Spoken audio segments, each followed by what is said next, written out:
थी, रेस्ट किया।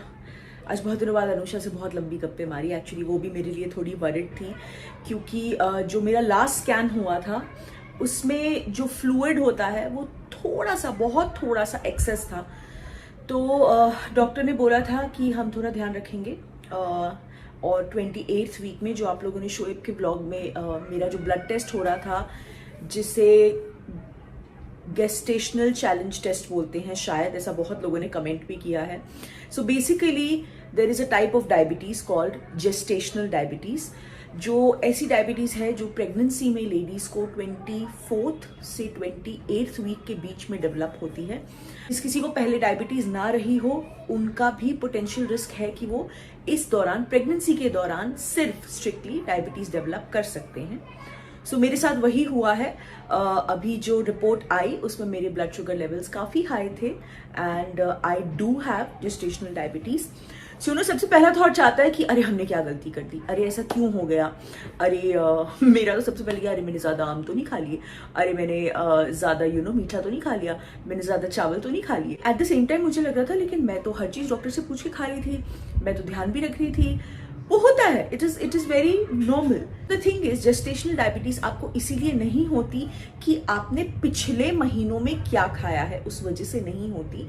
Gestational diabetes का अब तक का जो मेनली बताया जाता है वो ये है, as the baby grows and as the placenta grows, आपके अंदर जो प्लासेंटा है वो कई सारे हार्मोन्स जो है वो रिलीज करता है, जैसे कि हम सबको पता है oestrogen, progesterone, then there is something called as the human placenta lactogen, then there is cortisol, and then there are many others. और ये जो हार्मोन्स है ये कॉज करते हैं इंसुलिन रेजिस्टेंस। इसका मतलब है कि आपके जो शुगर लेवल्स हैं वो थोड़े से हाई होने लग जाते हैं, and that is the reason that you develop gestational diabetes, which as I said, बहुत सारी लेडीज वीक 24 से 28 के बीच में ये डायबिटीज जो है डेवलप करती हैं, जैसे कि मैंने की है।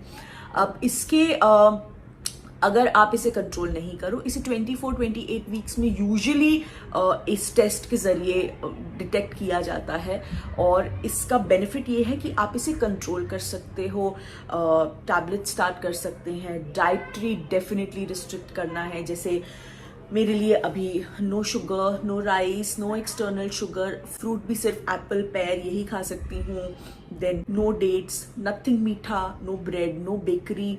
तो ये सारे रिस्ट्रिक्शंस हम ध्यान में रखेंगे। Exercise very important. अभी जैसे आप लोगों को पता है मैं 1 घंटा वॉक करती हूँ, तो अभी मैं कोशिश करूंगी कि खाने के बाद रात में भी मैं थोड़ी देर वॉक करूं, ताकि सोने से पहले you know what I have eaten, because diabetes में तो हम नॉर्मली भी बोलते हैं ना कि वॉक करना बहुत ज्यादा जरूरी होता है for diabetes. Walking is the best way to control. Yes, ये सारे चेंजेस मुझे करने हैं। ऑब्वियसली जब आप सुनो कि डायबिटीज हो गई है, जेस्टेशनल डायबिटीज हो गई है, तो थोड़ा सा डर लग जाता है। लेकिन कल मेरी जो डॉक्टर हैं, doctor Shweta Raje, she is in women's hospital, women's hospital आपने देखा ही है। सो वहाँ पे उन्होंने बहुत अच्छे से बोला कि ये जो कल हमने चेकअप किया है या जो कल हमने स्कैन किया है, उन्होंने कहा ये बहुत अच्छा स्कैन है, डोंट गेट वरिड, लेकिन आपकी जो डायबिटीज है वो स्टार्ट हो गई, लाइक ब्लड लेवल में शुगर्स दिख रहे हैं। तो अब अगर हमने अभी इसको ध्यान नहीं रखा तो आगे चल के हमारे लिए बहुत ज़्यादा दिक्कत हो सकती है, बहुत ज़्यादा तकलीफ हो सकती है, क्योंकि now it's the 3rd trimester and in the 3rd trimester the baby grows really fast. तो बस अभी बहुत सारा ख्याल रखना है, खाने पीने का, हर चीज़ का। डॉक्टर श्वेता ने, मैंने आपको ऑलरेडी बताया डॉक्टर श्वेता ने मुझे क्या क्या बोला है, एंड बहुत माइंडफुल रहना है, बहुत एक्टिव रहना है, सबसे ज़्यादा ये चीज़ मुझे बोली है। सुनो, लाइक फॉर मी, आप लोगों को पता है कि पहले 3 महीने मुझे बोला गया था बेड रेस्ट करो, बेड रेस्ट किया। उसके बाद आई थिंक 4th मंथ के एंड तक she was like okay, now we are absolutely good, अब तुम्हें फुल छूट है, तुम्हें जो करना है तुम वो करो।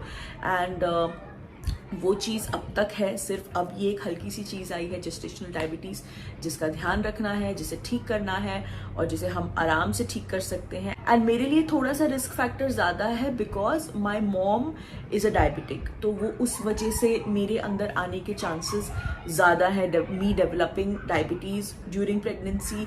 इसके बाद भी मुझे डायबिटीज़ आने के चांसेस थोड़े ज़्यादा हैं।